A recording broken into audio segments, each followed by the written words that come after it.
Hi YouTube!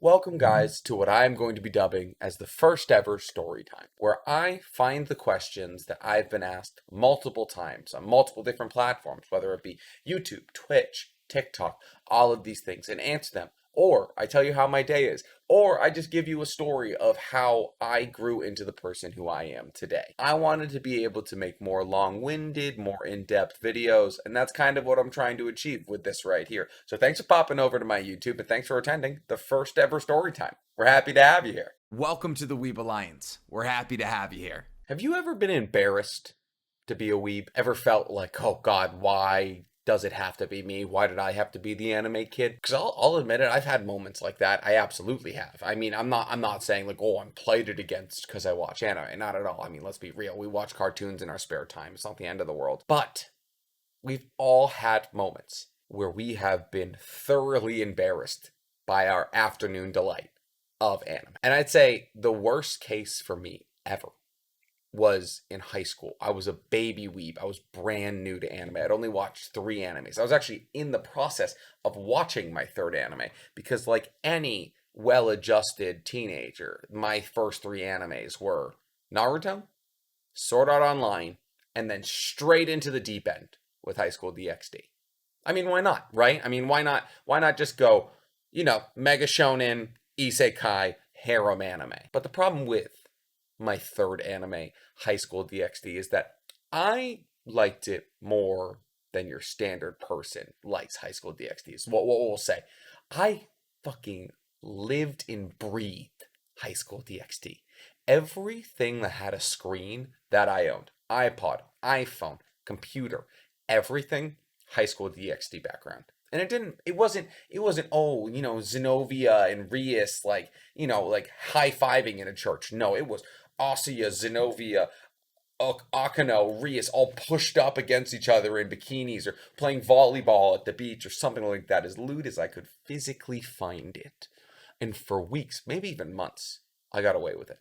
I lived knowing I would crack my computer open, like, oh, there they are. And I was fine.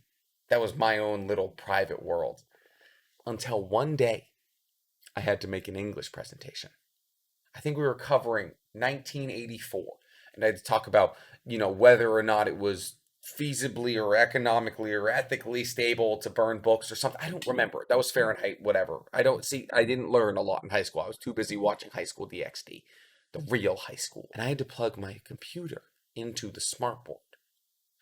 And I had my PowerPoint open. I was safe. We were good. I went through my presentation, whatever it was about. But when I got to the end of my presentation, as I went to go to questions, I went to the class, I go, hello, anybody have questions?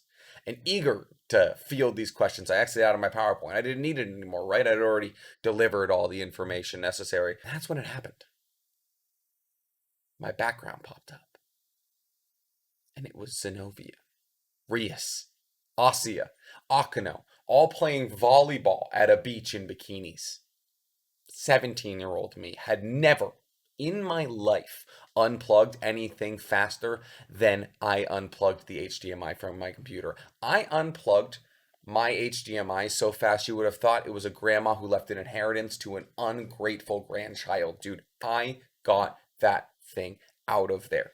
And for 10 seconds, I shit you not, we sat in silence.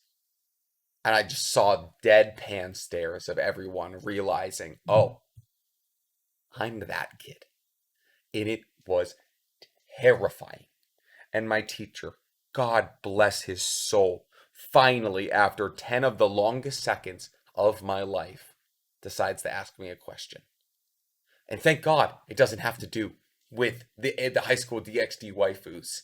But after class, he pulls me aside and he goes, what was that from? What is that? Is that anime? I go, yeah, it is. And it's art.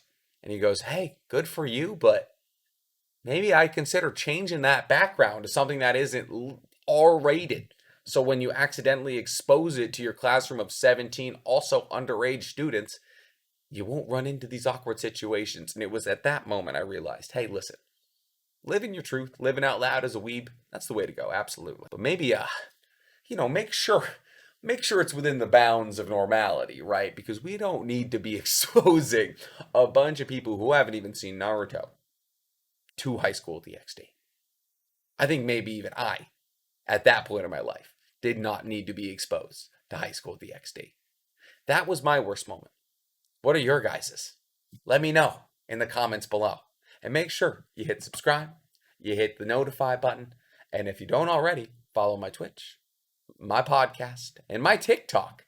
Not used to plugging it the other way around. I'll see you guys again for Storytime Part 2.